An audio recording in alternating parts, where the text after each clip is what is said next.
a ver ahora. Antes veíamos el Dios desconocido, el Dios lejano, ahora vamos a ver un Dios cercano, vamos a ver un Dios que se hace hombre. Por eso es que es más fácil entender lo que es la teología basados en lo que sabemos de la imagen de Dios ahora, actual, ¿verdad? Muy bien, entonces, visto esto, vamos a comenzar a hablar de cómo se construyó el Nuevo Testamento, ¿verdad? ¿Cómo fue el Nuevo Testamento recopilado, construido de alguna manera? Bueno, el Nuevo Testamento, como ustedes saben, son escritos que fueron recopilados por personajes que estuvieron presentes y algunos que no estuvieron presentes, pero que escucharon hablar de Jesús, de sus maravillas, etcétera. Recuerden, cuando hablamos de los evangelios, hay dos que son evangelios eh, mm, de apóstoles de Jesús, que son Mateo y Juan, estuvieron allí presentes, escucharon hablar de Jesús y tenían ellos mismos el testimonio claro y directo de lo que Jesús dijo, de lo que Jesús hizo. Dos de ellos, dos de los evangelios, no son directos testimonios de la vida de Jesús, que son el caso de Marcos y de Lucas, porque ellos les tocó escribir cosas que escucharon de sus maestros, digamos así de alguna manera, que eran Pedro y Pablo. Pedro, como ustedes saben, tenía a Marcos como su discípulo y en el caso de Pablo, el discípulo era Lucas, que incluso era un médico y que tenía estudios como para poder escribir lo que escribió.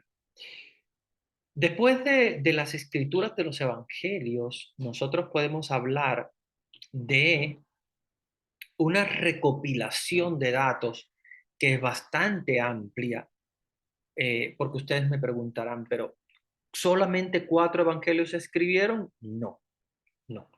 Se escribieron más evangelios, se escribieron muchísimos evangelios más, pero son solamente 4 los evangelios canónicos. Y ustedes preguntarán, ¿y cómo es que son solamente 4 si se han escrito muchos evangelios más, verdad? Bueno, se escribieron muchos evangelios más, pero solamente 4 son los evangelios canónicos, porque solamente 4 fueron los evangelios que cumplieron con las leyes de canonicidad. ¿Y cómo se escogieron esos evangelios? Porque podemos hablar de otros evangelios, como por ejemplo, se habla incluso de evangelios según Barrabás, hay evangelios según Lázaro, hay evangelios según que Esteban, que no sé qué y tal, que no los escribieron exactamente esas personas, sino que fueron escritos por otros y tomaron el nombre, por ejemplo, ese según Barrabás, no es que lo haya escrito exactamente Barrabás, sino que fue escrito por alguien que le puso ese nombre y empezaron a tener mucha, pero mucha fama en el Imperio Romano. Tanta fama que hay algunos que incluso la Iglesia Católica no quiere decir que no los considere. Podemos hablar de algunos casos, como por ejemplo, hay evangelios apócrifos que narran aspectos importantísimos, como el caso de la Asunción de la Virgen María, está contemplada en uno de los evangelios apócrifos. Y ustedes podrán decir, oye, pero ¿cómo es que entonces ese evangelio no es considerado canónico? No fue considerado canónico porque varios aspectos de ese evangelio no están acordes a a la tradición y a lo que los otros evangelios narran sobre la vida de Jesús. Por eso fueron desechados. Pero hay partes de esos evangelios que son válidos. Es como cuando tú te encuentras una manzana que tú ves que por una parte está podrida, pero tú le cortas ese pedazo y la otra parte puede servir, ¿verdad? O viceversa, tú ves que está bastante podrida, pero al menos a una parte se puede salvar y tú le vas salvando, ¿verdad? Un aguacate o cualquier fruta. Lo mismo pasa con los evangelios apócrifos. No se aceptaron en su totalidad porque habían partes que estaban completamente en desacuerdo con la canonicidad. Cuando nos referimos a la canonicidad, nos referimos a qué es lo que creemos de Jesús, qué es lo que creemos de lo que Él dijo y de lo que Él hizo. Y claro, obvio, cuando hay algún evangelio que está completamente contrario a lo que la tradición nos hablaba de Jesús, a lo que realmente es en esencia la vida de Jesús, entonces decimos, vamos a apartar. Como por ejemplo el recuento de que Jesús se había casado con la, con la Magdalena, etcétera, etcétera, que sabemos que es incierto. Entonces esos evangelios perdieron completamente la canonicidad y se convirtieron en apócrifos. Apócrifos quiere decir que no son canónicos, o sea, no son aceptados. La Iglesia Católica no los acepta en su totalidad, a pesar de que hayan partes del Evangelio que están, digamos, de alguna manera en consonancia con la doctrina. Y ustedes podrán preguntar, bueno, ¿y qué pasó entonces con las iglesias protestantes o evangélicas? Si hablamos de la canonicidad, siempre hablamos de la iglesia católica, porque la iglesia católica fue la que escogió cuáles son los evangelios canónicos, cuáles son los evangelios que van a formar parte del canon. Entonces, ¿por qué los evangélicos sí usan esos que son aprobados por la iglesia católica? Bueno, la respuesta es muy simple. Ustedes saben que la elección de los evangelios pues se hizo muchísimos años atrás, cuando la Biblia fue aceptada y fue traducida por San Jerónimo, la primera traducción que se hizo, que fue al latín, y se empezaron a elegir los libros que cumplían con el canon, pero no solamente del Nuevo Testamento, también del Antiguo, solo que el Antiguo Testamento es más fácil, eh, mm, digamos de alguna manera, elegir el canon porque coinciden con la Biblia judía. No siempre, pero la mayoría coincide con la Biblia judía. Tenemos también los deuterocanónicos, que son libros solamente del Antiguo Testamento que fueron aceptados en un segundo momento. Por eso se llama deutero. Deutero es porque es el segundo. Deo es segundo. El deuterocanónico quiere decir que es el segundo canon. Cuando se elige el segundo canon, entonces varios libros formaron parte de digamos, de este grupo, ¿verdad? Eh, Recordemos que en el concilio, para los que estuvieron conmigo en historia de la iglesia, no creo que de ustedes haya alguno porque no sé si algunos participaron del curso. Bueno, no obstante eso, les voy a recordar que en el año 1945, cuando se celebró el Concilio de Trento en respuesta a Lutero, ya Lutero y el movimiento protestante había, digamos, de alguna manera captado toda la Biblia que ya la Iglesia Católica tenía desde el principio, desde los años 30, digamos, que fue la fundación de la Iglesia el Jueves Santo.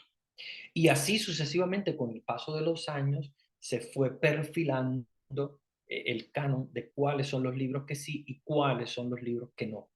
Y aquellos libros que sí, ya entonces Lutero, que como ustedes saben formaba parte de la Iglesia Católica, los asumió como la Iglesia, como la Biblia de la Iglesia protestante. Solamente quedaron fuera algunos, pero son del Antiguo Testamento, que son los llamados deuterocanónicos. Sin embargo, los otros libros, todos los asumieron ellos. Entonces, si nosotros fuéramos a buscar cuál es el origen de la Biblia, está obviamente enmarcado en la Iglesia Católica. Y ya cuando Lutero hace la traducción al alemán, que es la primera traducción que se hace a una lengua digamos, de alguna manera, pues, diferente al latín, diferente a las lenguas originales, él toma la iglesia, la Biblia que la iglesia católica había aceptado, o sea, los libros canónicos, y deja fuera los apócrifos porque él también los consideró que no formaban parte de la doctrina. Ahora bien, cuando se hace la división, nos damos cuenta que hay tres evangelios que son muy, muy parecidos. Por eso es que se descartan todos los otros, porque hay tres evangelios que son los sinópticos, Mateo, Marcos y Lucas, que tienen básicamente una matriz común que probablemente haya surgido de una fuente llamada fuente Q, le llaman así Q porque en realidad el nombre es Quelle, Quelle en latín, al darle el nombre Quelle, entonces en todas las lenguas se le llamó la fuente Q, para no decir Quelle, fuente Q. Esa fuente Q es como una fuente que fue recopilando datos de lo que se vivió con Jesús, de lo que hicieron los apóstoles con Jesús y probablemente se recibió información no solamente de los apóstoles Mateo, Juan, Marcos y Lucas, que son los discípulos de Pedro y Pablo, o sea, estos cuatro apóstoles, que estaríamos hablando de Mateo, Juan y de Pedro y Pablo. No solamente esos cuatro, sino también de los restantes. ¿Por qué? Porque esa fuente Q empezó a captar información eh, que fue transmitida de generación en generación a través de los apóstoles, no solamente estos cuatro, sino también todos los otros, y se fue acumulando en esta fuente, descubierta en unas excavaciones, unos estudios hechos por parte de los estudiosos arqueólogos que estudiaron el Mar Muerto y descubrieron papiros cerca de estas comunidades del Mar Muerto, que eran comunidades monásticas de monjes que tenían la Biblia y que ellos mismos se dedicaban a transcribirlas. Eso fue el origen desde el principio, esa fuente Q, que es una fuente, como siempre les he comentado, la iglesia no solamente tiene una tradición escrita, sino también una tradición oral muy grande, porque probablemente el Padre Nuestro pues sea más fácil porque se lo hayan aprendido, pero tal vez alguna de las parábolas pues alguien tal vez no la conocía, otro la escuchó, tal vez quién sabe si Tomás la escuchó, se la dijo a alguno de sus apóstoles y le dijo, mira, ¿sabes qué? Un día Jesús nos dijo la parábola del hijo pródigo, pongamos, y le dijo esto y esto y esto. Y alguien empezó a escribirlo o alguien empezó de alguna manera a almacenar, porque acuérdense que el primer almacenamiento es en la memoria. No nos vamos a encontrar ninguno de los apóstoles que escribía mientras Jesús decía las cosas. Mateo, tal vez un poquito más, porque al ser cobrador de impuestos, era un hombre que conocía bastante bien, era letrado y probablemente tomaba notas de algunas cosas, pero no me imagino a los apóstoles tomando notas como si fuera una clase de la universidad donde vamos y apuntamos en una libreta. No me los imagino, incluso porque en ese tiempo había que tener papiros preparados para eso. Me imagino más lo que la iglesia cree que es la tradición oral, o sea, una transmisión de información a través de generación en generación.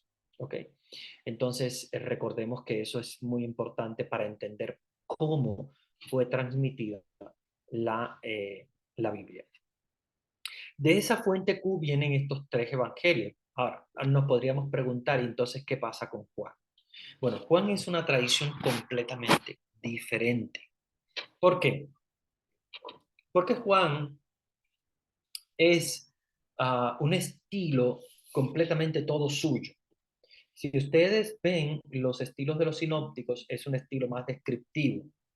O sea, Jesús se levantó, dijo, habló, se movió, escogió, y son más descriptivos. Van describiendo qué es lo que pasó. Sin embargo, Juan no. Juan es un poquito más, digamos, profundo de alguna manera desde el punto de vista teológico. De hecho, algunos le llaman un vuelo poético de parte de Juan, por eso es que Juan se identifica con el águila. Recuérdense que cada uno de ellos se identifica, ¿verdad?, con un símbolo, los evangelios. El evangelista Juan se identifica, o sea, la iglesia lo ha identificado con el águila, porque es ese sentido profundo de un vuelo poético muy, muy alto, donde él no describe lo que hace Jesús, sino que básicamente lo traduce en teología muy profunda, muy alta, por eso es que lo identificamos con el águila, porque va en una profundidad muy grande, al punto tal que si nosotros vamos a identificar cuál es el evangelio para estudiar en la teología, buscamos siempre Juan. De hecho, cuando se estudia la teología de los evangelios, los tres sinópticos se estudian juntos y Juan se estudia aparte. El evangelio según San Juan es una asignatura aparte porque es un evangelio sumamente profundo, sumamente teológico, donde hay que escudriñar bien profundo lo que nos dice. Ahora bien, no solamente vamos a hablar de los evangelios, acuérdense que en este curso vamos a hablar también de las cartas. Bueno, los hechos de los apóstoles sería el siguiente. Vamos a hablar de los hechos de los apóstoles, vamos a buscar la parte, ¿verdad? Los hechos de los apóstoles más significativo para estudiar también ese libro que sería la continuidad del Evangelio según San Lucas, como ustedes saben, sería como la parte 2 del Evangelio según San Lucas. Entonces, Hechos de los Apóstoles, que es el Evangelio de San Lucas como la segunda parte, los Hechos, ¿verdad? Y luego vamos a hablar de las cartas. Las cartas que muchas de ellas son escritas por San Pablo, las que le llamamos las cartas paulinas, generalmente las más importantes, las más grandes, pero no solamente esas, sino que tenemos también las cartas universales, llamadas universales porque precisamente son cartas no dirigidas a una comunidad cierta, como por ejemplo San Pablo siempre enviaba las cartas a las comunidades, a Tesalónica, a Éfeso, a Corinto, a Roma, la de los romanos, ¿verdad? Son cartas dirigidas a una comunidad en específica, a pesar de que tiene su validez mundial, internacional, universal, digamos. Sin embargo, van dirigidas a una comunidad en específico. Las cartas apostólicas o cartas universales son cartas dirigidas por algunos de los apóstoles, pero a todos, ¿verdad? A todos. Como por ejemplo las cartas de San Juan, la carta de Santiago, ¿verdad? La de Judas y así sucesivamente, y las dos de Pedro, ¿verdad? Entonces, vamos luego a, bueno, tenemos también Tito y Timoteo, obviamente, que son cortitas, y luego vamos a introducirnos en lo que es el estudio del Apocalipsis, que no es sencillo, es bastante complejo. Siempre dedicamos un tiempo también para cerrar entonces el Nuevo Testamento con el estudio del Apocalipsis, donde cerramos ya el estudio del Nuevo Testamento, porque acuérdense que empezamos con el Génesis, que es la creación del mundo, y terminamos con el Apocalipsis, que es el fin de la historia, ¿verdad? El fin de la historia. Entonces, decimos el fin de la historia para no decir el fin del mundo, porque no nos referimos al fin del mundo, ¿verdad? Como seres humanos, porque también nosotros formamos parte del mundo y no vamos a ser, no vamos a tener fin, obviamente, esperamos no tenerlo, pero sí es el fin de la historia porque es el fin de los años. Termina, obviamente, la vida en la tierra para comenzar la vida futura y por lo tanto termina la historia presente. para comenzar una historia que no terminará, ¿verdad? Donde no hay historia porque no hay tiempo. Recuérdense que en Dios no hay tiempo, no hay pasar de los años, sino que todo es eternidad. Entonces, el Apocalipsis nos narra el final de los tiempos y ahí vamos a aprender bastante de lo que es ya el lenguaje apocalíptico del final de los tiempos, no entendido literalmente como se nos narra allí, como si fuera una destrucción muy grande y tal, sino más bien como una renovación, como un fin de una historia para comenzar la vida eterna, ¿verdad? El juicio final, y ahí vamos a estudiar entonces en profundidad el juicio final y los novísimos, que es infierno, purgatorio, cielo, etcétera, a través del estudio del Apocalipsis. Vamos entonces, a mí me gusta siempre tomar uno de los evangelios para comenzar y me gusta tomar el evangelio según San Juan porque es, es, un, es un evangelio que nos muestra eh, mm, en profundidad la teología que nosotros queremos aprender. No quiere decir que Mateo, Marcos y Lucas no sean importantes, son muy importantes, pero son muy sinópticos, lo que no nos ayuda mucho, obviamente, a entender la historia de Jesús, que es algo que ustedes han constantemente aprendido acá o allá, en las misas o en el catecismo, etc. Sin embargo, la profundidad del Evangelio de San Juan es muy difícil poder, de alguna manera, eh, entenderlo en profundidad y poder estudiarlo como nosotros quisiéramos. Entonces, es más fácil encontrar de alguna manera, pues, el Evangelio de Mateo, Marcos y Lucas en una misa que encontrar el de Juan, que es nada más en momentos muy especiales. Es más fácil estudiar también los sinópticos leyendo por sí mismo. Sin embargo, el Evangelio de San Juan requiere una profundidad mucho más grande, ¿verdad?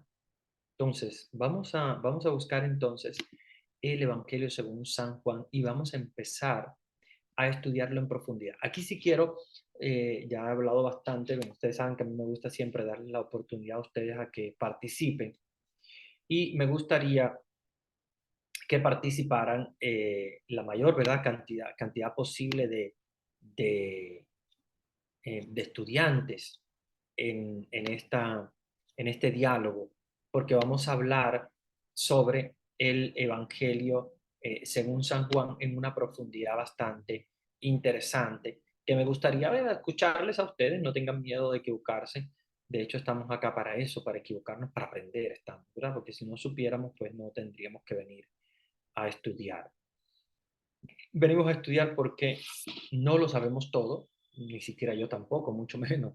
O sea, todos los que estamos acá es para aprender juntos, entonces no tengan ningún miedo de participar o de equivocarse o lo que sea, porque estamos acá precisamente para interactuar juntos y aprender unos de los otros y poder en profundidad, de alguna manera, discutir estas verdades de fe tan profundas. Entonces, vamos a hablar del primer versículo de San Juan y vamos a hablar de él en profundidad, porque fíjense que Juan habla este principio, esta introducción muy profunda, una teología muy, muy grande de parte como ustedes saben, de Juan, que es el evangelista de la profundidad, el evangelista del vuelo poético, de la profundidad poética. Vamos entonces a escuchar este pedacito de Evangelio y yo les voy a hacer algunas preguntas donde me gustaría que ustedes participaran y dialogáramos. Si ustedes buscan Juan 1.1, el primer versículo nos dice, en el principio existía la palabra. Bueno, hay diferentes versiones, ¿ok? Hay una versión donde nos habla del verbo, y otra que nos habla de la palabra. En realidad, el griego en el cual está escrito el Evangelio según San Juan nos habla de logos. Y el logos en, en griego puede estar referido a la palabra, pero puede estar referido también al verbo como la palabra más importante de una oración. Ustedes saben que la palabra más importante es el verbo, porque es el que nos dedica, nos dice qué es lo que está pasando, qué es la acción que se está viviendo. Entonces, por eso a algunos les gusta mejor usar el verbo. Y recuérdense, ¿verdad? Esta canción tan, a veces, como diríamos, de alguna manera, como fuerte, contrastante, de Ricardo Arjona cuando dice Jesús es verbo, no es sustantivo, para decirnos que Jesús es acción, no es un simple nombre, ¿verdad? Sino que es acción, es un verbo, no es un sustantivo, no es una palabra simplemente. Pero bueno, logos, que quiere decir palabra o verbo en griego, nos está haciendo referencia a Jesús. Está haciendo referencia a Jesús porque está hablando ya de la introducción de Jesús en el mundo. Y nos está diciendo que en el principio existía la palabra. O sea, estamos hablando del verbo, estamos hablando de Jesús. La palabra estaba con Dios y la palabra era Dios. Ese simple versículo, Juan 1:1, tiene una profundidad teológica muy grande. Y aquí es donde yo quisiera que ustedes participaran. Y ustedes me dijeran, a ver, Jesús nace en Belén, nace eh, en un tiempo histórico determinado. Sin embargo, Juan nos está hablando que la palabra, ¿verdad? Que Jesús existía desde el principio. Entonces, yo quisiera preguntarles a ustedes,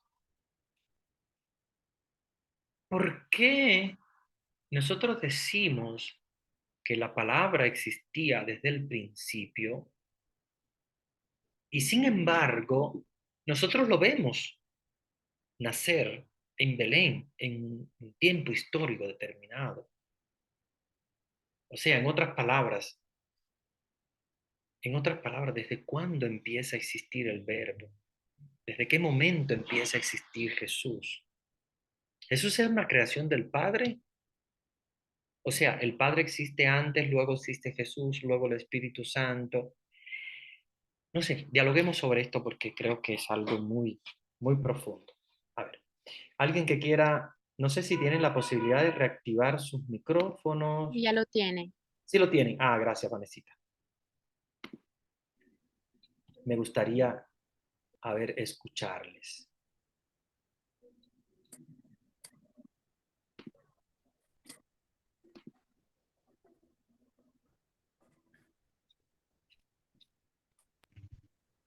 Padre, buenas noches.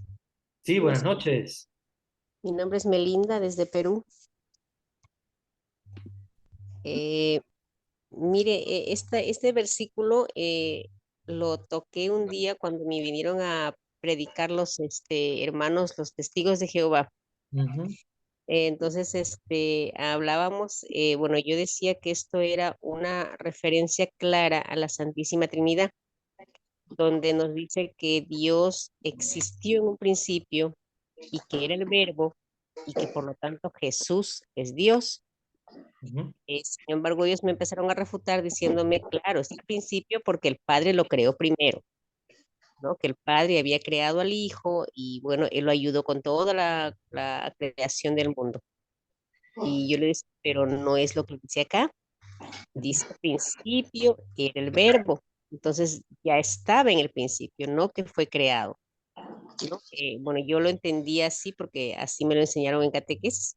ujú, Esto es una referencia clara, creo yo, a nuestra Santísima Trinidad, ¿no? A lo que nosotros tenemos fe en aquello y creemos firmemente en que Dios es uno y a la vez trino. ujú. Bueno, esa fue mi respuesta, pero bueno, los hermanos no se quedaron contentos y me siguieron diciendo que no y que Ya. no. Ujú. Sí, ellos para discutir, pues siempre. Bueno, era lo que quería compartirles, Claro. gracias. Muy bien, muchas gracias y qué bueno que compartiste eso con ellos. Sabiduría del Dios. Alberto, Sí, adelante. ¿Quién nos habla? bueno, Sandro de los Santos, Sí, de México. adelante. Bueno, cuando hace referencia en el principio era el verbo, hace referencia obviamente a Dios en su persona espiritual. Y cuando se refiere al nacimiento de Jesús, se refiere a Dios hecho hombre, ¿sí? Para que se dé cumplimiento desde luego a lo que los profetas habían anunciado, Ujú, ¿sí?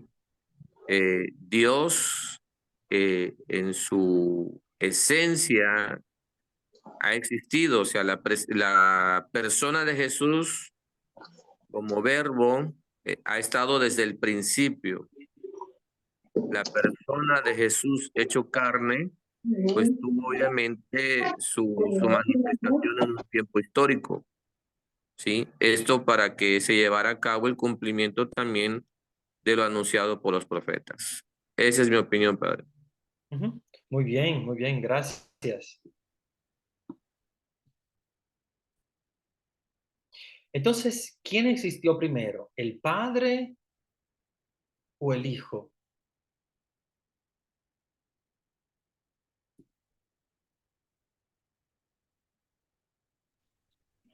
Am, Buenas noches, Padrecito. Buenas noches. Am, es un Dios trino, por lo tanto, el Padre, el Hijo y el Espíritu Santo existieron siempre porque son una divinidad. Es un solo Dios en tres divinas personas. Ujú. Muy bien, gracias. Gracias por tu respuesta. Entonces, existieron desde el principio los tres. Entonces, am, de alguna manera nosotros podemos decir que el Hijo fue creado por el Padre o no. Son tres divinas personas, Y ¿no? Al entonces, ser ¿quién creó a Jesús? Son tres divinas personas porque es un Dios trino, es un solo Dios en tres divinas personas. Am, Al decir eso es uno solo. El Padre está en el Hijo está en el Padre y el Espíritu Santo. Por eso es que es un solo Dios, Ujú, es un solo Dios en tres divinas personas, ¿no? ujú, ujú, ujú. Es como si dijéramos Buenas noches, la padre. esencia del agua en tres vasos diferentes. Ujú, exacto. Entonces, no podemos hablar de creación, ¿verdad? Jesús no ha sido creado, ¿verdad? Entonces, Jesús, ¿desde cuándo existe?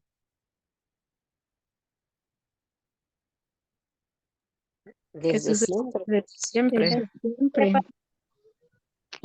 desde siempre. Desde la eternidad, desde siempre. Este es el misterio, Padre, que de repente nosotros como personas no tenemos quizás la capacidad de entender en su totalidad, ¿verdad? Pero es el misterio más grande de Dios, el ser trino y uno a la vez, Ujú, que nuestra capacidad pues es muy limitada de repente de entenderlo. Siempre que se llega a este tema de la Trinidad, como que nunca uno queda muy satisfecho que digamos con las explicaciones que se pueda dar porque es eso, es el misterio divino y creo que no estamos también, no sé, no tenemos de repente, como le digo, la capacidad de entenderlo en su totalidad. exacto.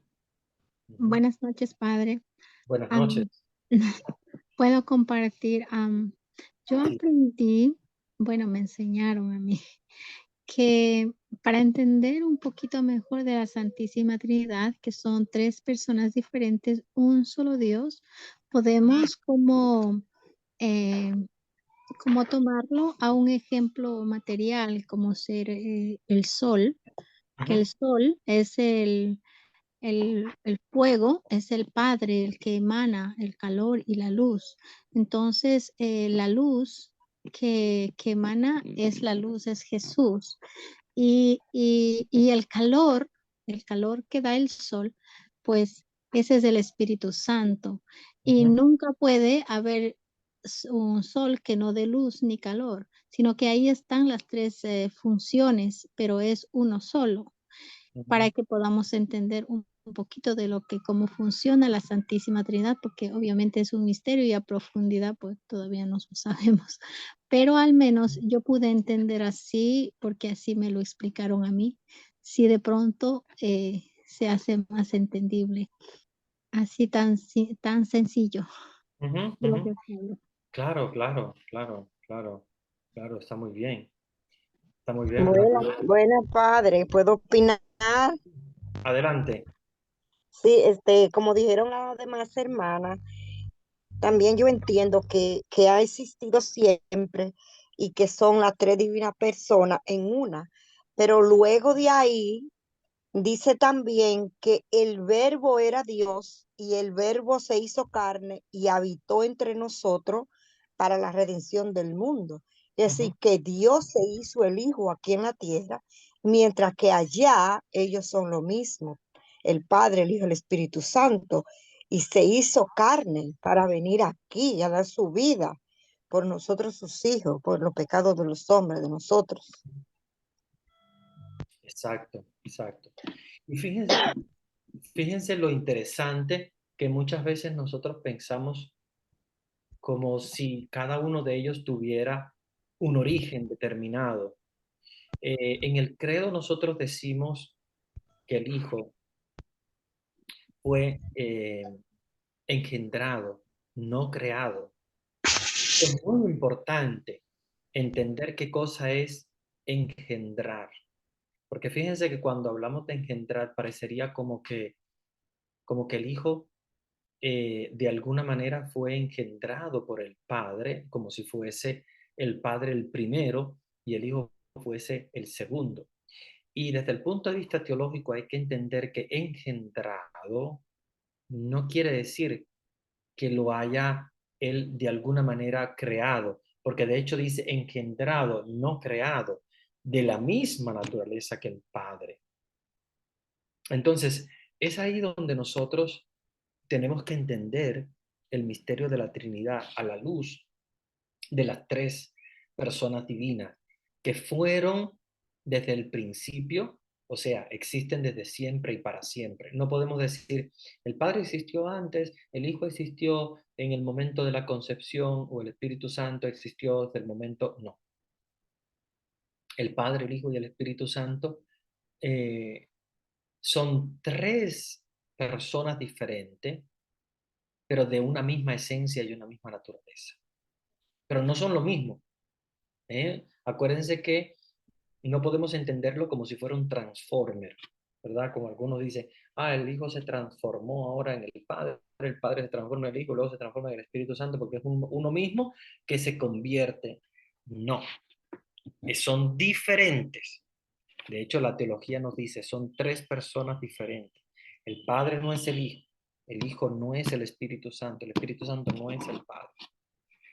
Son diferentes, pero forman parte de un mismo Dios que tiene una misma esencia y una misma naturaleza, pero dentro de ellos, existe lo que se llaman las procesiones.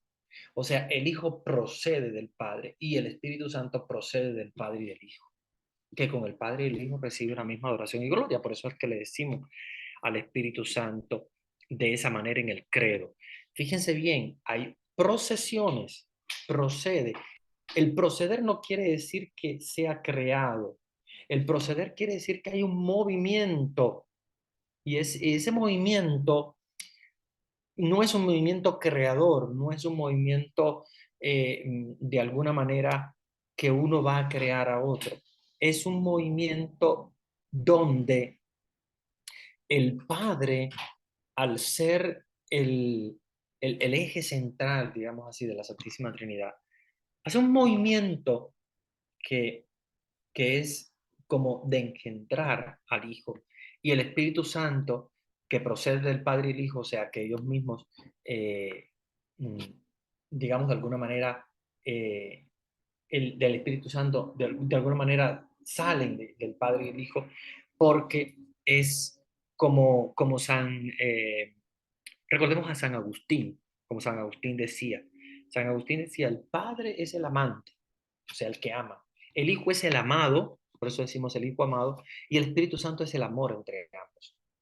Entonces, es una unión tan profunda, tan grande, donde podemos distinguir a cada uno de los tres, pero a la vez es uno solo, que no puede tener uno una cierta creación sobre el otro, como por ejemplo podemos hablar de la creación del mar, de las plantas. No hay una creación de ese tipo en Dios, porque en Dios no hay creación. Dios existe desde siempre y para siempre, es eterno. O sea, nadie lo ha creado.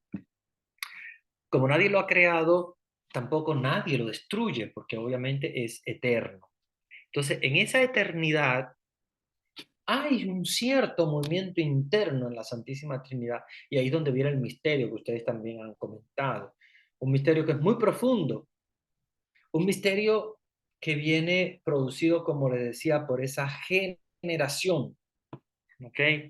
El Padre engendra al Hijo, ¿verdad? Engendrado, no creado, de la misma naturaleza que el Padre, por quien todo fue hecho. ¿Ven? Es por el Hijo, por el amor al Hijo, fue todo creado. Acuérdense que hay también misiones diferentes. Si ustedes van a estudiar en profundidad la Santísima Trinidad, se van a dar cuenta de que hay una misión diferente para cada uno de ellos. El Padre es el creador y esa es su misión. El Hijo tiene una misión específica, que es la redención. Y el Espíritu Santo tiene una misión específica, que es la santificación de la humanidad. Entonces, creación, redención y santificación son tres misiones que son diferentes. Por eso no podemos decir que uno es igual que el otro, porque cada uno es diferente. O sea, cada uno tiene una misión diferente, cada uno tiene de alguna manera, como una misión, un quehacer diferente, porque cada uno tiene, de cierta manera, al ser personas diferentes, tienen esa misión que los caracteriza a cada uno de ellos, porque no son iguales, son personas diferentes, pero forman parte de un solo Dios, un mismo Dios. O sea, es una sola esencia, es una sola naturaleza, es un solo ser. Cuando nosotros nos referimos al ser, que es la existencia, ¿quién le dio el ser a Dios? O sea, de alguna manera, de Dios, ¿de dónde existe? Es que existe desde siempre y para siempre. Él mismo es. O sea, él no recibe el ser de nadie. Muy bien, yo creo que esto haya quedado claro porque es muy importante que lo entendamos, porque siempre hay personas, ¿verdad?, que se ponen a pensar y dicen, bueno, pero ¿cómo va a ser entonces luego Jesús cuando nace? Ah, es porque Jesús, como humano, sí comienza su existencia en la tierra al nacer. Sin embargo, ya existía como segunda persona de la Santísima Trinidad, o sea, espiritualmente existe desde siempre y para siempre. No tiene inicio. Ahora, si ustedes le preguntan, Jesús, humano, ¿desde cuándo existe? Ah, como humano, desde el momento en el cual fue concebido por obra y gracia del Espíritu Santo en el seno de María. Ahí existe como humano, pero no como Dios. Como Dios existe desde siempre, desde antes. Muy bien. Miren cómo dice el versículo 2. Dice, ella, obviamente está hablando de la palabra, ella estaba en el principio con Dios. O sea, estamos hablando de la palabra, estamos hablando de Jesús. Estaba en el principio con Dios, porque era Dios, obviamente, ¿no? Todo se hizo por ella y sin ella no se hizo nada de cuanto existe. Claro, todo fue creado por Jesús, que es la palabra. En ella existía la vida, estaba la vida, y la vida era la luz de los hombres. Y la luz brilla en las tinieblas y las tinieblas no la vencieron. Hubo un hombre enviado por Dios, se llamaba Juan. Este vino para un testimonio, para dar testimonio de la luz, para que todos creyeran por él. No era él la luz, sino quien debía dar testimonio de la luz. La palabra era la luz verdadera que iluminaba a todo hombre que viene a este mundo. En el mundo estaba, en el mundo fue hecho por ella, y el mundo no la conoció. Vino a su casa y los suyos no la recibieron. Pero a todos los que la recibieron, les dio el poder de hacerse hijos de Dios, a los que creen en su nombre, la cual no nació de sangre ni de deseo de hombre, sino que nació de Dios. ¿Ven? La palabra no ha nacido de sangre, no ha nacido de deseo de hombre, ¿verdad? Porque fue concebido por obra y gracia del Espíritu Santo, sino que nació de Dios, porque obviamente es Dios. ¿Ok? La palabra se hizo carne, y este es ya el versículo 14, la palabra se hizo carne y puso su morada entre nosotros. ¿Verdad? En algunas partes dice, acampó entre nosotros, ¿verdad? Y hemos contemplado su gloria, gloria que recibe del Padre como Hijo único, lleno de gracia y de verdad. ¿Qué diferencia nosotros vemos de este escrito a lo que nosotros estábamos viendo en el Antiguo Testamento? A ver, me gustaría que ustedes hablaran sobre eso. ¿Qué diferencia encuentran entre lo que nosotros estudiamos en el Antiguo Testamento y lo que estamos viendo ahora en el Nuevo Testamento? A ver, alguien que quiera participar.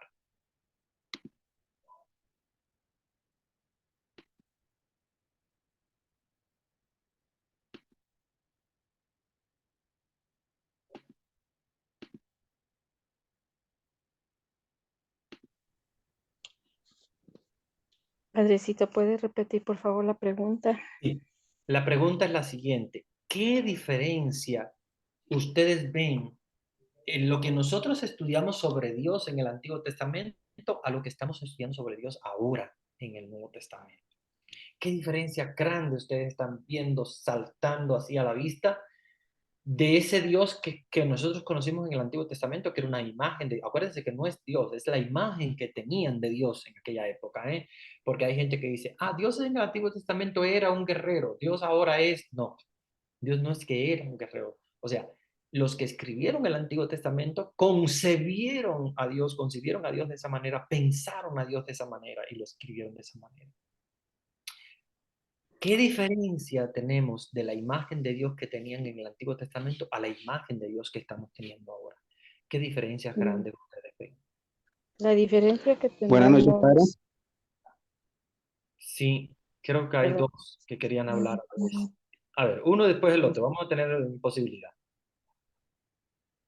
Bueno, la diferencia que yo veo en el Antiguo Testamento, nosotros tenemos la divinidad de Dios y en el Nuevo Testamento tenemos a Dios hecho hombre que habitó con nosotros, ¿no? En el Antiguo Testamento estaba entre nosotros, pero no habitó como un hombre, como lo hizo Jesús.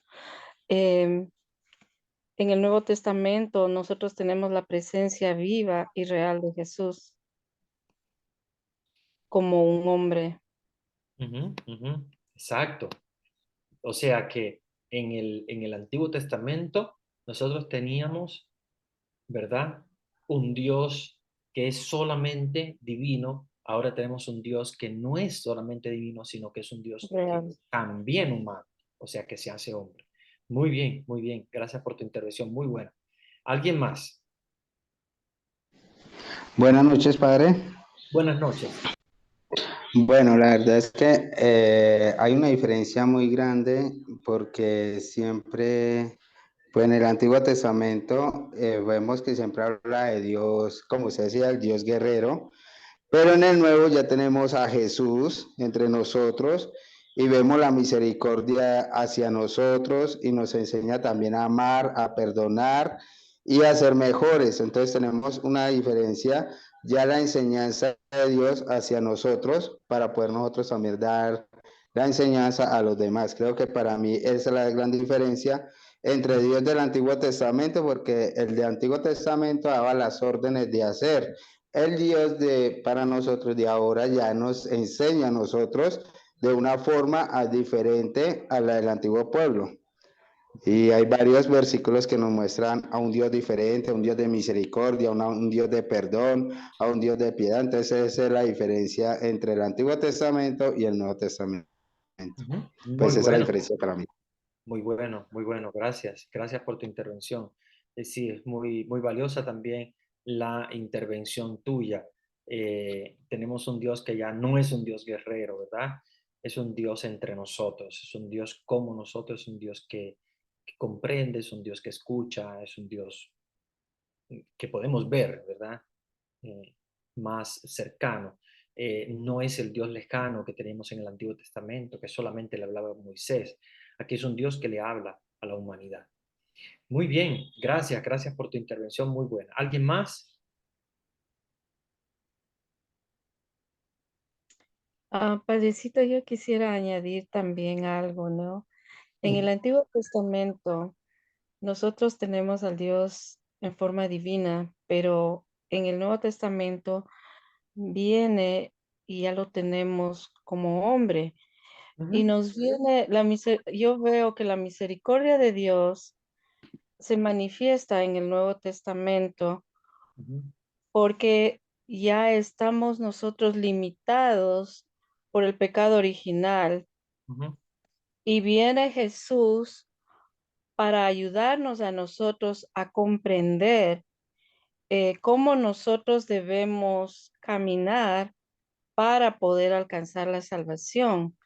Y Él nos da ejemplos a cada uno de nosotros a seguir, porque Él está viviendo con nosotros en la tierra, ejemplos prácticos que nosotros tenemos que ver. Y tal es así que es tan bonito en la parte de la resurrección del Señor, Él nos explica y nos va diciendo toda cómo va a suceder. Y eso es algo muy profundo que si el Señor ah, nos amó tanto, la misericordia de Él fue tan grande que Él murió por nosotros.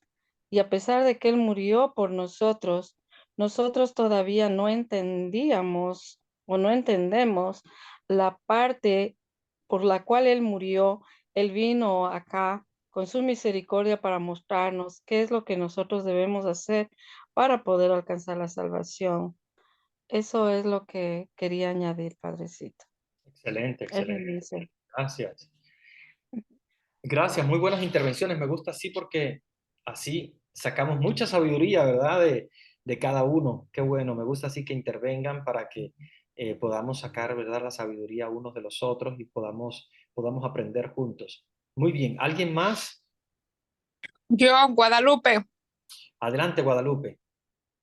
en el Antiguo Testamento nos enseña un Dios que es un espíritu, ¿verdad? Ujú, ujú, Y lo conocemos como un poquito, ¿verdad? De diferente forma. Entonces, en el Nuevo Testamento nos enseña un Dios que se hizo igual que nosotros, que el amor tan grande de Dios se bajó tan bajito que se hizo igual a nosotros para que nosotros nos sintiéramos igual a Él. Claro que no somos igual a Él, ¿verdad? ujú, Que se hizo igual a nosotros, menos en el pecado, y que nos dio, sabemos que nos dio la redención y que nos dio todo en esa cruz. Y ahora lo más grande que tenemos es que se quedó en la Eucaristía y que cuando nosotros dice que a Dios no lo puedes mirar, pero sí lo podemos mirar en la Eucaristía porque sabemos que en la Eucaristía Él se quedó y eso es lo más grande que nos dejó la Eucaristía. Amén. amén. Muy bien, gracias. ¿Ustedes se han dado cuenta cómo esta parte, ¿verdad? Ya del inicio del Nuevo Testamento es tan diferente al al Antiguo Testamento, porque el Antiguo Testamento todo era un pleito por la guerra, por la tierra, por esas bendiciones materiales, y no se han dado cuenta cómo ahora es todo bienes espirituales lo que está en juego, y eso es algo muy importante que tenemos que tener en cuenta. Y no es que Dios era así antes y que Dios haya cambiado. Dios no cambia, Dios siempre fue el mismo. Mucha gente a veces me pregunta, ¿y por qué Dios era así de esa manera y tal? No, tenemos que entender la Biblia desde el punto de vista de quién la escribió. Acuérdense que la Biblia fue escrita por seres humanos. Dios lo dictó, pero los seres humanos fueron los que escribieron. Es como una maestra puede dictar una cosa, pero los alumnos pueden escribir tal vez cosas diferentes. O lo mismo que está diciendo ella, pero con sus palabras, con su forma, con su forma de pensar, con mil cosas, ¿no? Entonces, el recuento del Antiguo Testamento está basado en una mentalidad judía de la época, basado sobre todo en eso, en la tierra, en el pleito por las cosas materiales más que las cosas espirituales. Sin embargo, ahora tenemos algo espiritual profundo y es la historia que Jesús nos está narrando, ¿verdad? Una historia basada en unos bienes espirituales, que son los bienes espirituales que Dios nos está dando. Vamos a profundizar en esto y vamos a ir viendo cómo a medida que van pasando mm, las frases y los escritos del Nuevo Testamento, vamos a encontrarnos un Dios real.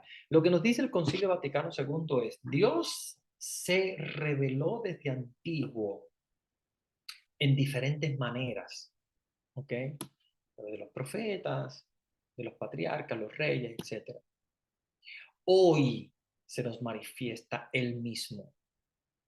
O sea, antes se nos manifestaba a través de ellos lo que quisiera decir Moisés o lo que quisiera decir David, que son seres humanos. Dice, ahora no. Ahora en el Antiguo Testamento es Dios el que se está revelando por sí mismo, porque es Jesús que es Dios. O sea, Dios nos está hablando ya de sí mismo. No es otro que habla de Dios. ¿Qué es lo que pasa en el Antiguo Testamento? En el Antiguo Testamento otra persona nos habla de Dios. Puede ser Moisés, puede ser David, puede ser mm, Jeremías o Ezequiel. Ahora no. Ahora no estamos hablando de una persona que nos habla de Dios. Ahora nos está hablando Dios mismo, porque es Jesús el que habla. Y es Jesús el que se revela a sí mismo. Yo creo que de alguna manera Dios se había cansado de tener mediadores que no estaban dando la imagen verdadera de Dios. Y a un cierto punto Dios dice, bueno, ya es tiempo de revelarme a mí mismo, yo mismo, porque fíjense que es Dios el mismo que va a la cruz, el mismo que se entrega. Una vez se hizo un debate muy interesante, porque habían unos que decían, pero Dios es como si fuera, Dios Padre como si fuera masoquista, porque Él manda a Jesús a morir en la cruz. Y como que si lo quisiera, ¿verdad?, hacer sufrir. Y cuando Jesús le pide, Padre, aparta de mí este cáliz, ¿cómo es que el Padre no interviene? ¿Cómo es que el Padre no impide el sufrimiento de Jesús, haciéndole daño de alguna manera, ¿verdad? Indirectamente. Y es porque no han entendido que Dios es el mismo. Es Padre, Hijo y Espíritu Santo y es el mismo que está sufriendo. O sea, no podemos decir que el Padre no estaba sufriendo. Él estaba sufriendo. Junto con Jesús y junto con el Espíritu Santo. Porque es un mismo Dios, es un mismo ser. Si uno sufre, obviamente el otro sufre. Acuérdense que los tres están intrínsecamente unidos en un mismo ser. No puede existir uno sin el otro, porque tiene un mismo ser, una misma esencia y una misma naturaleza. Entonces esto es muy importante entenderlo para que podamos comprender que es Dios mismo el que viene. Él mismo se hace hombre, él mismo padece, él mismo habla, él mismo enseña, él mismo cura, él mismo camina por las calles. Entonces, esa es la diferencia que tenemos grandísima del Antiguo Testamento, donde Dios no se hace presente él mismo, sino que se hace presente a través de otro. Yo creo que eso hace que Dios quiera venir a hacerse presente en medio del pueblo. El hecho de que el pueblo no entendía la realidad de Dios y lo confundía. Y se confundió de muchas maneras. Porque el Dios guerrero, el Dios que se venga, no es el Dios que nosotros vamos a entender en Jesús, que pone la otra mejilla. Y tú puedes preguntarte, entonces, ¿cómo es que Dios antes era guerrero y antes se vengaba, hacía venganza? Y ahora no, ahora es un Dios pacífico que pone la otra mejilla. ¿Dios cambió? No, Dios es el mismo. La diferencia es cómo entendíamos a Dios antes y cómo vamos a entender a Dios ahora. Esa es la diferencia grande. Vamos a fijarnos en algunas preguntas, porque yo sé que hay algunas preguntas que ustedes tienen que son muy interesantes. Y quiero profundizar en ellas. Juan 1.1 se usa para sustentar la existencia de Cristo desde antes de todos los tiempos. ¿Cómo explicar ese versículo para definir a Jesús como una persona distinta al Padre? Esta es una pregunta muy interesante. ¿Cómo podemos nosotros sustentar que Jesús es diferente al Padre? Bueno, antes que nada, nosotros vemos en diferentes momentos que Padre, Hijo y Espíritu Santo tienen una diferente misión. Son diferentes porque incluso lo que yo les comentaba anteriormente, cuando el Hijo clama al Padre y le dice, Padre, aparta de mí este cáliz, estamos hablando de personas diferentes, pero es una misma esencia. O sea, la palabra estaba con Dios, era Dios, ¿ok? No es que el Padre se haya hecho carne, ¿no? Es la palabra, es la segunda persona de la Santísima Trinidad. Y si nosotros queremos buscar versículos, podemos buscar el bautismo de Jesús, la voz que se oye, que es el Padre, la paloma que aparece, ¿verdad? La forma del Espíritu Santo en forma de paloma. En la transfiguración aparece lo mismo. Y en la pasión aparece incluso también el Padre. ¿Y por qué nosotros podemos considerar a Jesús una figura diferente? Fíjense que Jesús muere. Y cuando Jesús muere, siendo Dios, no muere obviamente la segunda persona de la Santísima Trinidad, muere Jesús como ser humano. O sea, no podemos hablar de la muerte de Dios, pero sí podemos hablar de Jesús humano que muere y que es resucitado por el Padre. Y en esa resurrección nosotros vamos a darnos cuenta de que Padre, Hijo y Espíritu Santo son diferentes. Porque de lo contrario, con la muerte de Jesús hubiese terminado Dios. Y Dios no terminó con la muerte de Jesús. Al contrario, Dios fue glorificado en la resurrección de Jesús. Porque por eso es que consideramos tres personas diferentes, no es la misma persona, ¿verdad?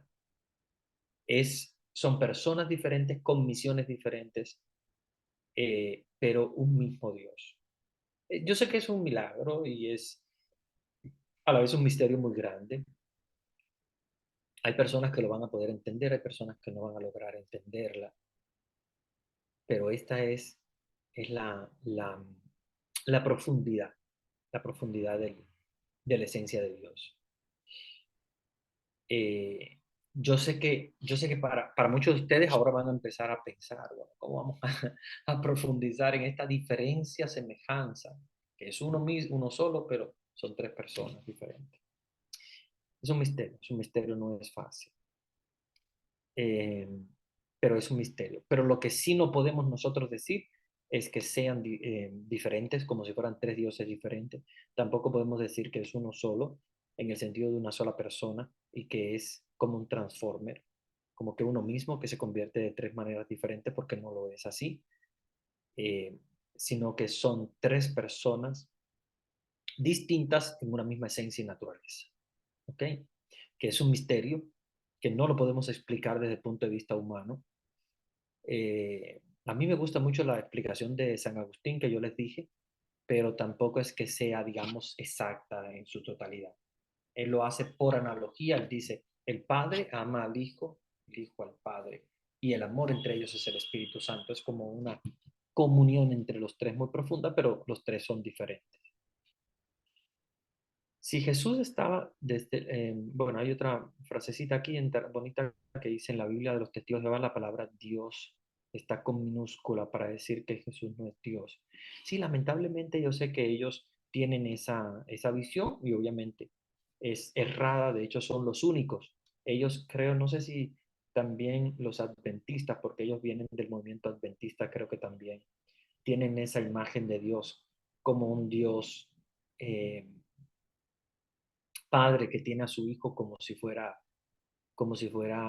el Mahoma, ¿verdad? Cuando Alá tiene a Mahoma como un profeta, así, pero no como Dios verdadero. Para nosotros es diferente porque para nosotros Jesús es verdadero Dios y verdadero hombre. Si Jesús estaba desde el principio, ¿por qué no se reveló desde el Antiguo Testamento? ¿Qué detuvo a Dios para demostrarse como un Dios trino?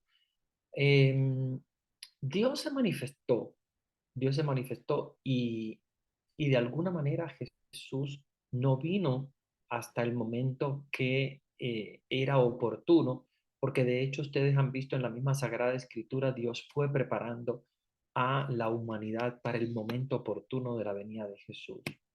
Dios tiene su tiempo y su tiempo es perfecto. Y el tiempo de Dios era ese momento.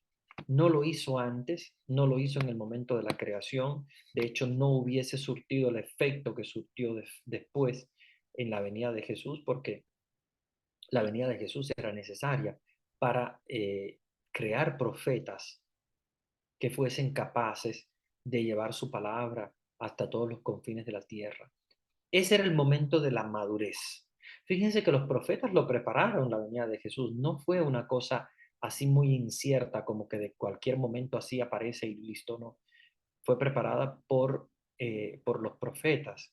Ustedes saben toda la manifestación de Isaías, etcétera, que hace del Hijo de Dios y los demás profetas. Para manifestar a Dios en el momento oportuno, era el momento adecuado, no podía ser en otro momento, era ese el momento adecuado para que Dios se manifestara. Acuérdense que Dios tiene su momento y su momento es el perfecto. Buenas noches, Padre Beto. Qué bendición empezar de nuevo el estudio. Desde el comienzo estaban actuando los tres, Padre, Hijo y Espíritu Santo. Amén, claro. Desde el principio ya estaban los tres, solo que los tres tenían misiones diferentes y cada uno de ellos en su misión. Acuérdense que desde la creación del mundo estamos hablando del Espíritu Santo que aleteaba sobre las aguas. O sea que efectivamente los tres estaban desde el principio, pero cada momento tiene su acción. Dios tiene su acción en cada momento. A veces nosotros no la entendemos, pero Dios sí lo sabe. Dios sabe que cada momento tiene, ¿verdad? Su misión y su momento. Jesús existe desde siempre. Juan el Bautista declara, después de mí viene un hombre que es antes de mí y por eso era primero que yo. Y eso que Juan nació primero que Jesús, o sea que Juan el Bautista también dice que Jesús existe antes de él. Claro que sí. De hecho, el mismo Juan el Bautista nos da testimonio de que a pesar de que él haya nacido antes de Jesús, Jesús ya existía desde siempre y para siempre. Es Dios. De hecho, él mismo se reconoce incapaz de desatarle la correa de las sandalias, porque él se da cuenta de que no puede ni siquiera compararse con Dios, ni siquiera con sus propias sandalias, ¿verdad? Las sandalias de Dios. Para tengo una pregunta. Cuando dice que vino a los suyos y los suyos no los recibieron, ¿quiénes son? Esta es una pregunta muy interesante. Está hablando de los judíos. Los judíos son los suyos porque acuérdense que Jesús viene de la tribu de Judá. Jesús es un judío. O sea, desde el punto de vista humano, él viene del mundo judío, donde precisamente ellos, que son los que están esperando al Mesías, no los reconocen. O sea, entre los suyos se nos está revelando a Jesús que dentro de su propio pueblo, del pueblo judío, no lo reconocen. No lo reconocen como Dios al punto de que ellos mismos lo, lo mandan a matar. O sea, ellos mismos, siendo judíos, esperando al Mesías, cuando el Mesías viene, no lo reciben. Y esa es la hipocresía muy más grande de la historia. Como dentro de los suyos, dentro de su propio pueblo, el pueblo judío que tanto estaba esperando este Mesías, no logra reconocerlo. ¿Pero por qué? Porque es un pueblo que camina en tinieblas. Ven cómo nos dice los profetas también, un pueblo que camina en tinieblas. Y en medio de estas tinieblas se manifiesta la luz. Y la luz es Jesús. Pero no todos reconocen. ¿Por qué? Porque algunos sí. Bueno, vamos a ver el caso de los más pobres, como por ejemplo los pastores, sí lo reconocieron, pero no lo reconocieron los grandes políticos de la época, no lo reconocieron los fariseos, las autoridades religiosas. Muy bien. En el Antiguo Testamento nos habla de la creación de Dios, de su divinidad. En el Nuevo, pues nos habla ya de Jesús, Dios presente entre nosotros como Dios y hombre verdadero. Muy bien, amén. La diferencia con el Antiguo Testamento es que Juan 1.1 ya menciona una pluralidad en Dios. Fíjense que desde el principio se nos habla de la pluralidad, solo que las traducciones no nos hablan de pluralidad para no decir dioses, porque en realidad en el Antiguo Testamento ya nos habla de Dios en plural, solo que Dios en plural, en lugar de hablar de Padre, Hijo y Espíritu Santo, que obviamente no estaba muy clara la idea de Dios todavía, hubiesen dicho dioses. Y claro, obviamente hubiese sido peor porque entonces hubiesen pensado que eran tres dioses. Entonces, menos mal que no lo colocaron en plural. Pero lo original en hebreo es un plural cuando nos habla de Dios, ¿verdad? Sobre todo cuando nos habla de Elohim, ¿okay? Que es una frase, que es una palabra para hablar de Dios. Es como si dijera los dioses. Y obviamente sabemos que no son los dioses, que es Dios, pero que es plural porque son Padre, Hijo y Espíritu Santo. Pero es un tema lingüístico, teológico un poquito profundo, por eso es que no quiero adentrarme mucho en él para no crear, digamos, de ninguna manera eh, como de alguna manera crearles ruido en el sistema, porque si no ustedes pensarán, ay, pero ¿y cómo se está hablando entonces de los dioses? En realidad no son dioses, es Dios en plural, pero obviamente desde el punto de vista lingüístico no había otra manera de decirlo y ellos lo usan en el plural. Por suerte las traducciones posteriores, desde el latín en adelante, obviamente nos habla de un solo Dios, porque ya obviamente se entiende que son tres personas, pero es un solo Dios. Solo que no podían hablar de el prosopón, que es la palabra que se usa para diferenciar las tres personas de la Santísima Trinidad. Porque se decía, a ver, ¿qué? ¿Son tres dioses? No. ¿Son tres esencias? No. ¿Son tres naturalezas? No, es una. Entonces, ¿qué es lo que diferencia? Y entonces el prosopón. Por eso es que de ahí viene la palabra persona. ¿Ya? Son personas diferentes, pero un solo Dios. Entonces, la persona del Hijo, la persona del Padre y la persona del Espíritu Santo.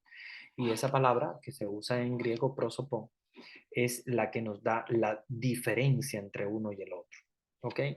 Pero sí, en el Antiguo Testamento hay muchas cosas interesantes, incluso, solo que no es una teología tan profunda, por eso es que cuando se escribe no se entiende mucho y hay muchos aspectos que para evitar confusiones, pues se dejaron tal cual, así de esa manera, sin crear una distinción desde el principio, ¿no? Igual también la ruaj, que quiere decir Espíritu Santo, es el femenino. O sea, en realidad el espíritu no sería el espíritu, sino la espíritu. Pero sonaría un poco feo, y por eso es que cuando traducen el masculino, no traducen al femenino, pero en realidad es un femenino. O sea, en hebreo es femenino, ruach, que quiere decir espíritu. O sea, la ruaj de Dios, el espíritu de Dios. Sería como la espíritu de Dios, pero para no crear esa, porque si no sonaría feo, ustedes me dirían, oh, qué feo se oye la espíritu. Pero es real, es así porque es lo que ellos tradujeron, o sea, de alguna manera entendieron. Y podemos entenderlo porque acuérdense que en Dios no hay sexo. O sea, en Jesús sí, obviamente se hace hombre, pero en las personas de la Santísima Trinidad, Padre, Hijo y Espíritu Santo, no podemos decir que tengan un sexo determinado, ¿verdad? Porque Dios no es asexuado, porque no es persona, es un espíritu. Y por eso es que podemos entender que de alguna manera así lo concibieron, ¿verdad? Los escritores bíblicos, la ruaj, que es la palabra que usan para decir espíritu. Muy bien, vamos entonces a continuar con las preguntas que tenemos acá. Los que escribieron el Nuevo Testamento fueron los discípulos de Jesús. Bueno, a ver, sí, la mayoría de ellos eran apóstoles de Jesús, habían algunos que no. Marcos no fue apóstol de Jesús, Lucas no fue apóstol de Jesús. Que hayan conocido a Jesús de alguna manera en el discipulado lejano, puede que sí, pero nosotros lo que entendemos de ello es que son discípulos de Pedro y de Pablo. O sea, Marcos es discípulo de Pedro y Lucas es discípulo de Pablo. Y de alguna manera, pues ellos captaron lo que recibieron de Jesús, pero no es que lo hayan conocido directamente. Y a los otros escritores del Antiguo Testamento sí, porque las cartas, ustedes saben, son de los apóstoles y el Apocalipsis es de Juan. Y los Hechos de los Apóstoles es de Lucas. Lucas siempre lo mismo, no conoció directamente a Jesús, pero es como si lo hubiese conocido porque todo lo que Pablo le refería sobre Jesús, Lucas lo fue escribiendo. Era como su escritor, ¿verdad? De alguna manera él fue poniendo por escrito todo lo que escuchaba sobre Jesús, que Pablo le comentaba. Padre, también Dios tuvo la misión de creador y en el Nuevo Testamento ya de Salvador, también en Jesús. Jesús es 100% divino, 100% humano. Ahora, ¿él sabía humanamente que es Dios, verdad? Sí, es una pregunta interesante. Dios tuvo la misión de creación, pero acuérdense que está referida a la figura del Padre, o sea, la persona del Padre es el creador. Pero Hijo y Espíritu Santo están en la creación. La redención la hace el Hijo porque es su misión, pero no la hace solo. Nunca, ninguno de ellos lo hace solo. Y la santificación del Espíritu Santo es junto, obviamente. Los tres juntos, pero cada uno tiene su misión. Digamos como que cada uno tiene su misión, pero los otros lo ayudan. Es como que, a ver, tú eres el encargado de cocinar, ¿verdad? Pero nosotros te ayudamos, te apoyamos, ¿verdad? Nosotros te pasamos las cosas, pero tú eres como el encargado, digamos, de alguna manera, ¿ok? Para que más o menos ustedes lo entiendan. Jesús es 100% divino y 100% humano. Eso sí, absolutamente. Es completamente divino, completamente humano. Y sí, él conocía el hecho de ser Dios, porque de hecho esa fue su misión. O sea, hacerse Dios en medio de la humanidad, en medio de los hombres. Los unicitarios dicen que Juan 1.1 habla de Jesús como parte del plan de Dios para manifestarse, pero eso no lo hace una persona distinta del Padre. ¿Qué responder a eso? Eh, Cuando Juan habla 1 a 1 como parte del plan de Dios para manifestarse, es porque el Padre, el Hijo y el Espíritu Santo, ellos están en una misma comunión. Y obviamente ellos, uno conoce del otro, el otro conoce del uno. Y obviamente pueden ciertamente hablar del plan que tiene Dios, porque no es el plan solamente del Padre, el plan es de Dios en general. Pero no podemos hablar de una misma persona porque obviamente en las manifestaciones ya los encontramos de modo diferente. Si nosotros vamos al bautismo, lo vemos bien claro. Entonces, ¿por qué conoce del plan de Dios? Porque es Dios también y sabe el plan. obviamente. Y Jesús sabía el plan de que tenía que morir en la cruz. Por eso es que dice, no se haga mi voluntad, sino que se haga la tuya. Porque obviamente Él se está comunicando con el Padre y el Espíritu Santo en ese momento, pero Él sabe ya cuál es su misión y qué es lo que tiene que hacer.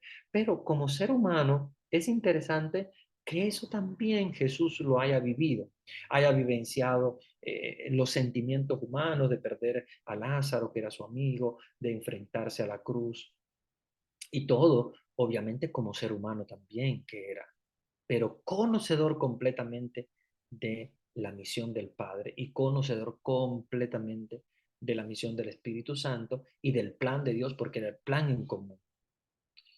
Muy bien, bueno, hemos terminado las preguntas. Creo que ha sido una noche muy fecunda, muy interesante, porque hemos visto, ¿verdad?, todo lo que es el inicio de la introducción del Nuevo Testamento. Por lo tanto, vamos a profundizar en estos temas en la medida en la cual lunes a lunes vayamos viendo el Nuevo Testamento, vamos a profundizar también en la vida de Jesús, los diferentes aspectos de la vida de Jesús para entenderlo más en profundidad y después vamos a seguir, ¿verdad? Todo el Nuevo Testamento como Dios nos los ha revelado. Entonces, sí me gustaría que siguieran profundizando, que siguieran leyendo, que siguieran aprendiendo cada vez más. No les mando a leer De Trinitate de Santo Tomás de Aquino porque sí se van a volver locos. Es un libro muy interesante sobre la Trinidad de Santo Tomás de Aquino, que es uno de los, bueno, yo les hablé de eh, eh, ¿cómo se llama? Les hablé de San Agustín, pero no les he hablado de Santo Tomás de Aquino porque es mucho más profundo.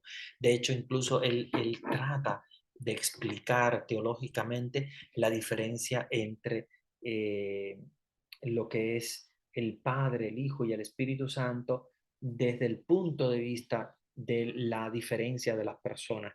Pero entraríamos en un diálogo teológico muy profundo. Pero si hay alguien que le gusta, porque yo sé que dentro de ustedes hay muchos grandes lectores y les gusta, pueden buscar ese libro que se llama De Trinitate, así se llama. Digo porque se escribe en latín, porque obviamente lo escribió así en latín, se llama De Trinitate. Bueno, al final le ponen AE porque es, pero en realidad se pronuncia como una E, de Trinitate, pero se escribe de Trinitatae, Tatae, al final. Se escribe así, pero se pronuncia de Trinitate. Así se escribe. De Trinitate es un libro de Santo Tomás de Aquino muy profundo. Probablemente lo encuentren en la red bastantes frases. Es un libro escrito en latín, la traducción al español no se crean que es una traducción sumamente buena, es una traducción bastante difícil de hacerla, pero es el libro más profundo sobre la Santísima Trinidad para aquellos que quieran estudiarla en profundidad. El que ha escrito más sobre eso ha sido evidentemente Santo Tomás de Aquino. No hay nadie que haya escrito más profundo sobre eso, a pesar de que San Agustín y la escolástica medieval también escribió muchísimo y en la actualidad se sigue escribiendo, pero el escrito más profundo desde el punto de vista filosófico y teológico es de Santo Tomás de Aquino, se los aconsejo. Pero bueno, el que ya no quiere profundizar demasiado para no, para no perder los estribos, porque obviamente lleva consigo una profundidad muy grande, sino que quiere mantenerse en un estudio, digamos, bastante laical, normal, a la altura en la que están ustedes, pues pueden seguir leyendo la Sagrada Escritura y pueden seguir leyendo también algunos libros, por ejemplo, el de la Trinidad, lo escrito sobre la Trinidad de San Agustín es un poquito más poético, hermoso también, hermoso. Difícil, no es fácil, ninguno son fáciles, pero un poquito más sencillo que el de Santo Tomás. Santo Tomás de Aquino es el más profundo a nivel teológico y filosófico. Bueno, ya nos queda poquito más de 10 minutos para las 10, por lo tanto ya es el momento de escuchar los avisos, que seguramente Vanesita tendrá varios avisos hoy para usted.